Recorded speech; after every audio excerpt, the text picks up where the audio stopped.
भारत माता की, भारत माता की, इनकलाब, इनकलाब, वंदे वंदे।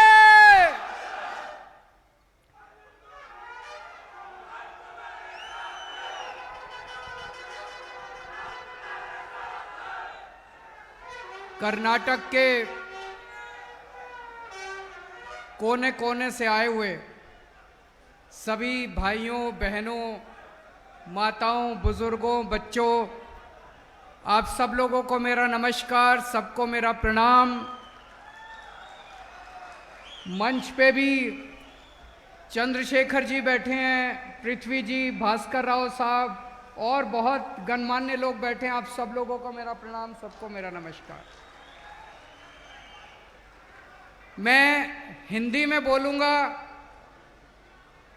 कई लोगों को हो सकता है समझने में दिक्कत हो, उसके बाद कोई उसको ट्रांसलेट कर देंगे। मुझे माफ़ कर दीजिए, मैं कन्नड़ में नहीं बोल पाऊँगा, मैं हिंदी में बात करूँगा। मेरा अभी 2 दिन पहले दांत का एक ऑपरेशन हुआ था। बहुत ज़्यादा मुझे दर्द था, बहुत पेन था, लेकिन मैंने पृथ्वी को बोला कि आज यहाँ पे हजारों किसान आने वाले हैं, आज यहाँ पे किसानों के नेता चंद्रशेखर जी आने वाले हैं, तो चाहे मुझे पेन किलर का इंजेक्शन लगाना पड़े, मैं आऊंगा जरूर यहाँ पे। तो चंद्रशेखर जी, आज मैं बहुत सारे पेन किलर लेके आया हूं। मुझे आज आना था क्योंकि हम किसानों की इज्जत करते हैं, हमारी पार्टी किसानों की इज्जत करती है। सबसे पहले चंद्रशेखर जी का आम आदमी पार्टी में तहे दिल से स्वागत है। आज यहाँ पे हजारों किसान पूरे कर्नाटक के कोने कोने से आए हुए हैं। आप सब लोगों का आम आदमी पार्टी में तहे दिल से स्वागत है। मैं आप लोगों को बधाई भी देना चाहता हूं। किस चीज की बधाई, 2 मिनट में बताता हूं। कहते हैं इंसान को अहंकार नहीं करना चाहिए। रावण ने अहंकार किया था। रावण सीता माता को हर के ले गया, उसको सबने समझाया कि रामचंद्र जी भगवान हैं, भगवान का अवतार हैं, इनसे दुश्मनी मत लो। विभीषण ने समझाया, रावण की पत्नी मंदोदरी ने समझाया कि सीता को वापस कर दो, लेकिन रावण में बड़ा अहंकार था। उसे लगता था वो तो सारी दुनिया को जीत सकता है, वो नहीं माना। अंत में हम सब जानते हैं रावण का क्या हुआ। उसी तरह से केंद्र सरकार को अहंकार था, उनको लगता था वो कुछ भी कर सकते हैं। उन्होंने 3 काले कानून पास किए, उनको अहंकार था कि हमें किसानों की जरूरत नहीं है। केंद्र सरकार को बहुत समझाया, किसानों से पंगे मत लो, किसान अगर सड़क पे उतर गए तो तुम्हारी सरकार हिल जाएगी। केंद्र सरकार नहीं मानी। अंत में 13 महीनों के संघर्ष के बाद केंद्र सरकार को 3 कानून वापस लेने पड़े। मैं आप सब लोगों को सलाम करता हूं, आपके संघर्ष को सलाम करता हूं। आपने वो कर दिखाया जो कोई नहीं कर पाया, उनके अहंकार को आपने रौंद दिया। आज किसानों को राजनीति में आने का निर्णय क्यों लेना पड़ा? 75 साल हो गए आजादी को। 75 साल के बाद भी आज किसानों का इतना बुरा हाल है। देश के कोने कोने में किसान आत्महत्या कर रहे हैं। किसान, छोटा किसान खासकर, इतनी गरीबी की हालत में जीता है। किसान का बेटा किसान नहीं बनना चाहता, वो चाहता है मैं कुछ और बन जाऊं, लेकिन मैं किसान ही नहीं करूंगा। इन्होंने किसानों का बुरा हाल कर दिया। अभी जैसे चंद्रशेखर जी ने बताया, देश का 45% लोग किसानी के ऊपर निर्भर हैं। इतनी बड़ी जनसंख्या के अंदर लोग अगर किसानी पे निर्भर हैं, अगर ये सब लोग इकट्ठे हो जाएं तो बड़ी से बड़ी सरकारों को गिरा सकते हैं। चंद्रशेखर जी, हम भी आंदोलन से निकले हुए हैं। हम भी रामलीला मैदान में बैठा करते थे अन्ना हजारे जी के साथ। हमें भी, हम क्या कह रहे थे? हम कह रहे थे भ्रष्टाचार दूर करो, भ्रष्टाचार खत्म करो। उन्होंने हमें चैलेंज किया, बोले केजरीवाल जी भ्रष्टाचार दूर करना है तो चुनाव लड़ो, राजनीति में आओ, खुद चुनाव लड़ लो। हमने कहा जी हम बड़े छोटे लोग हैं, हमसे चुनाव नहीं लड़े जाते, आप लोग भ्रष्टाचार दूर करो। उन्होंने कहा नहीं, आप चुनाव लड़ो और आओ और आप सिस्टम बदलो। मैंने उनको बार बार कहा, इस देश के आम आदमी को मत ललकारो। ये जो आम आदमी बैठा है ना, ये आम आदमी बड़ा पावरफुल है। जिस दिन ये आम आदमी खड़ा हो गया, जिस दिन आम किसान खड़ा हो गया इस देश का, ये बड़े बड़े सिंहासन हिल जाएंगे। इन्होंने हमें ललकारा, आम आदमी पार्टी बनी, पहले दिल्ली में सरकार बनी, फिर पंजाब में सरकार बनी, और अब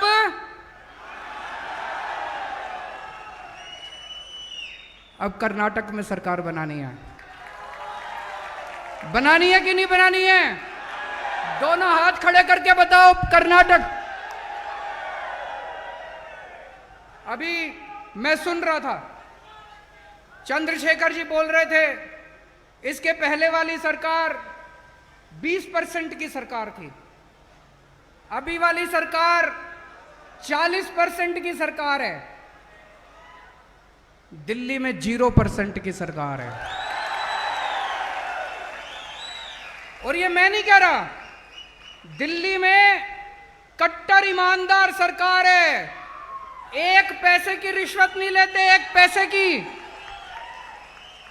इस बात का सर्टिफिकेट मैं हमारे देश के प्रधानमंत्री नरेंद्र मोदी जी से लेके आया हूं कि केजरीवाल सबसे ईमानदार आदमी है। कैसे? प्रधानमंत्री जी ने मेरे ऊपर सीबीआई की रेड कराई। सीबीआई वाले मेरे दफ्तर में आए, मेरे घर पे सीबीआई की रेड हुई, दिल्ली पुलिस की रेड हुई, इनकम टैक्स की रेड हुई, सबकी रेड हुई, मेरे बेडरूम को भी छान लिया उन्होंने, कुछ नहीं मिला। तो हार के प्रधानमंत्री जी को सर्टिफिकेट देना पड़ा कि सबसे, देश में सबसे कट्टर ईमानदार एक ही मुख्यमंत्री है, केजरीवाल। उन्होंने मनीष सिसोदिया के ऊपर रेड कराई, मेरे सारे मंत्रियों के ऊपर रेड कराई, मेरे 20 एमएलए के ऊपर रेड कराई, कुछ नहीं मिला उन लोगों को। सबसे कट्टर ईमानदार सरकार है, पहले दिल्ली में बनाई, उसके बाद पंजाब में बनाई, अब कर्नाटक के अंदर भी ईमानदार सरकार बनाई। ये 20% और 40%, ये सारा हिसाब किताब इनका बंद करना पड़ेगा। मैं एक आम आदमी हूं, मुझे पॉलिटिक्स करनी नहीं आती, मैं आप ही की तरह हूं। मेरे भी घर में मेरी वाइफ है, मेरे बच्चे हैं, मेरे माँ बाप मेरे साथ रहते हैं, पर मैं एक आम आदमी का दर्द समझता हूं। एक आम आदमी किस तरह से इतनी महंगाई के जमाने में अपने बच्चों को पालता है, मैं ये समझता हूं। एक आम आदमी क्या चाहता है कि मेरे बच्चों को अच्छी शिक्षा मिले, अच्छे स्कूल में शिक्षा मिले। जब हमारी सरकार बनी, दिल्ली में सरकारी स्कूलों का बहुत बुरा हाल था। कर्नाटक में भी मुझे बताते हैं सरकारी स्कूलों का बुरा हाल है कि नहीं है? सरकारी स्कूलों का बहुत बुरा हाल था। आज दिल्ली के सरकारी स्कूल प्राइवेट से ज्यादा अच्छे हैं। 5 साल के अंदर, 5 साल में हमने दिल्ली के सरकारी स्कूल बदल दिए। इस साल सरकारी स्कूलों का, दिल्ली के सरकारी स्कूलों का 99.7% रिजल्ट आया है। 99.7%। मैं आप सब लोगों को इनवाइट करता हूं, आप दिल्ली आइए, दिल्ली आके हमारे दिल्ली के सरकारी स्कूलों को देखिए, शानदार सरकारी स्कूल। सरकारी स्कूलों में स्विमिंग पूल है, लिफ्ट हैं, शानदार ऑडिटोरियम है। आपने प्राइवेट स्कूल ऐसे नहीं देखे होंगे जितने अच्छे सरकारी स्कूल। इस साल 4 लाख बच्चों ने 4 लाख बच्चों ने अपने नाम कटवा के, प्राइवेट स्कूल से नाम कटवा के सरकारी स्कूल में भर्ती हुए हैं। This is magic. 75 साल में देश में ऐसा नहीं हुआ। पूरे देश के अंदर सरकारी स्कूलों का बुरा हाल है, दिल्ली के अंदर सरकारी स्कूल, शानदार सरकारी स्कूल। कर्नाटक में चाहिए कि नहीं चाहिए? केवल आम आदमी पार्टी कर सकती है। दिल्ली में पहले सरकारी हॉस्पिटल्स का बहुत बुरा हाल था, डिस्पेंसरीज का बहुत बुरा हाल था। आज दिल्ली में इतने शानदार हॉस्पिटल कर दिए, अब लोग मैक्स में, अपोलो में, फोर्टिस में, बड़े बड़े हॉस्पिटल में नहीं जाते, दिल्ली के सरकारी हॉस्पिटल के अंदर अपना इलाज कराते हैं। और सारा इलाज मुफ्त है, सब कुछ मुफ्त है। आपको अगर बुखार है, क्रोसिन चाहिए, वो भी मुफ्त है। अगर आपको बहुत बड़ी बीमारी हो गई, किडनी ट्रांसप्लांट कराना, 40 लाख 50 लाख रुपए का भी खर्चा आएगा, वो भी मुफ्त है। दिल्ली सरकार दिल्ली के 2 करोड़ लोगों के लिए, दिल्ली में 2 करोड़ लोग रहते हैं, दिल्ली के 2 करोड़ लोगों के लिए हमने सारा इलाज मुफ्त कर दिया। दिल्ली में बिजली भी मुफ्त है, ये मैजिक है। पहले दिल्ली में बिजली खूब जाया करती थी, 7-7 8-8 घंटे के पावर कट लगते थे। अब दिल्ली में 24 घंटे बिजली आती है और मुफ्त बिजली मिलती है लोगों को। 0 बिजली के बिल आते हैं, 0 बिजली के बिल। आप लोग आश्चर्य करेंगे कैसे? एक ही चीज है, हम ईमानदार हैं, हम पैसे नहीं खाते, हर चीज में पैसे बचाते हैं, ईमानदार सरकार है। इतना पैसा बचाया हम लोगों ने, इतना पैसा बचाया, इतनी महंगाई के जमाने में हमने 5 चीजें मुफ्त कर दी दिल्ली के लोगों के लिए। शिक्षा मुफ्त है, शानदार सरकारी स्कूल, आप अपने बच्चों को सरकारी स्कूल में भेजो, सब कुछ मुफ्त। आपकी सारी हेल्थ मुफ्त है। आपके घर में कोई भी बीमार होगा, किसी भी तरह की बीमारी होगी, सारी दवाइयां, सारे टेस्ट सब मुफ्त है। आपका बिजली मुफ्त है, आपकी पानी मुफ्त है, पूरी दिल्ली के लोगों का पानी मुफ्त है। और महिलाओं के लिए बसों में ट्रांसपोर्ट मुफ्त है। केवल एक चीज की वजह से, हम ईमानदार सरकार है, कट्टर ईमानदार सरकार है, इसीलिए वो लोग हमसे डरते हैं। हमें राजनीति करनी नहीं आती, हमें केवल काम करना आता है। लेकिन दोस्तों, पिछले कुछ दिनों में देश में कुछ ऐसी घटनाएं घटी जिससे मेरे दिल को बहुत तकलीफ हुई है। उत्तर प्रदेश में लखीमपुर में इनके एक लड़के ने किसानों को सबके सामने जीप से कुचल दिया। देखा आप लोगों ने वीडियो, किस तरह से इनके एक लड़के ने किसानों को, सबके सामने किसानों को कुचल दिया। ऐसे आदमी के साथ क्या करना चाहिए? उसको सख्त से सख्त सजा मिलनी चाहिए। और इन्होंने क्या किया? ऊपर से नीचे तक सारी पार्टी, ऊपर से नीचे तक सारी सरकारें मिलके उसको बचाने में लग गई और उसको रिवॉर्ड दिया। उसके पिताजी को इन्होंने मंत्री बना दिया। ऐसे देश कैसे आगे बढ़ सकता है जहां पे मर्डर करने वाले लोगों को इनाम दिया जाएगा? ऐसे देश तरक्की नहीं कर सकता। अभी इनके लोगों ने अपने अखबारों में पढ़ा होगा, दिल्ली में, मैं दिल्ली का मुख्यमंत्री हूं, मेरे घर के ऊपर कुछ गुंडों ने हमला किया, मेरे घर में घुस गए वो लोग। मेरे को अपनी जान की परवाह नहीं है, मेरी जान देश के लिए हाजिर है।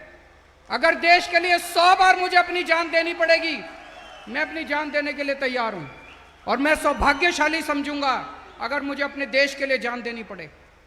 लेकिन उस दिन जब ये सारे गुंडे मेरे घर के अंदर घुसे, मैं भी घर में नहीं था, मेरी वाइफ भी घर में नहीं थी, मेरे बच्चे भी घर में नहीं थे, मेरे बूढ़े माँ बाप घर में थे।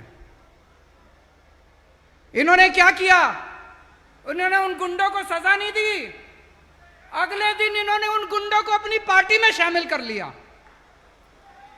ऐसे देश कैसे आगे बढ़े? पूरे देश में कहीं गुंडे, लुच्चे, लफंगे, जाहिल, गंवार लोग जो होते हैं वो एक ही पार्टी में जाते हैं। कौन सी पार्टी में जाते हैं? कौन सी पार्टी में जाते हैं? पूरे देश में कहीं कोई बलात्कार करता है, ये लोग बलात्कार करने वाला का स्वागत करते हैं, उसकी शोभा यात्रा निकालते हैं। एक छोटी सी बच्ची का बलात्कार हुआ एक राज्य के अंदर, इन्होंने बलात्कारियों को रथ पे बिठा के उसकी शोभा यात्रा निकाली।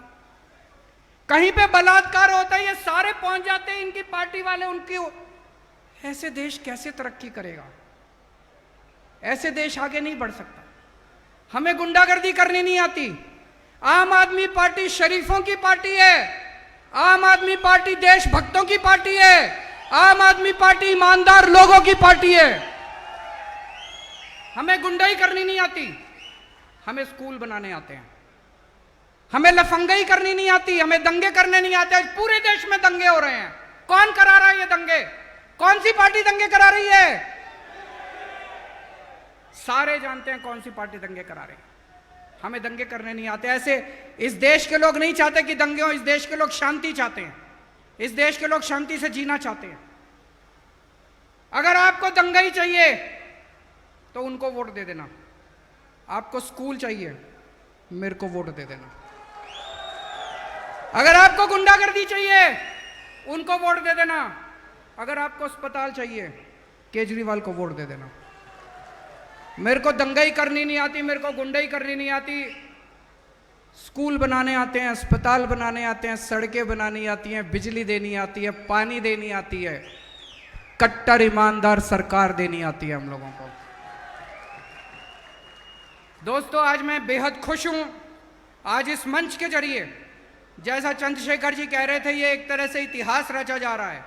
मैं पूरे देश के किसानों का आह्वान करता हूं, आइए पूरे देश के किसान आम आदमी पार्टी ज्वाइन करें। आइए मिलके, जब तक इस देश का किसान खुशहाल नहीं होगा तब तक हम लोग चैन से नहीं बैठेंगे। भारत माता की इनकलाब, इनकलाब।